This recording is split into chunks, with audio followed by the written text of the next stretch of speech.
দুরূদ পড়েন, দুরূদের মধ্যে শ্রেষ্ঠ দুরূদ কোনটা? নামাজে যেটা পড়ি সেটা ঠিকভাবে ঠিক। আমাদের দেশে তো ভেতরের অন্ত নাই, এক একজন এক একজন পিছনে লাগানো। আর হুজুরদের ভিতরে এত হিংসা, এটা শয়তানের ভিতরে।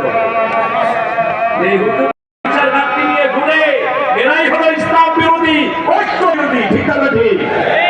আমি জামাত চিনি না, চরমনায় শস্যিনা চিনি না, আমারই বিএনপি চিনি না, আহলে হাদিস চিনি না, আমি চিনি মসজিদে যাবে যারা, আমরা সবাই একদম। ঠিক আছে?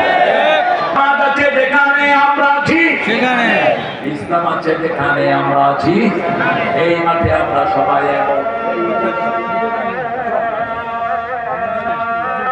মসজিদে আমরা একদম, এখানে আসছি আমরা কার দল? কার দল? আপনার নামে যদি জীবন দিতে হয় রাজি আছো না মুসলমান?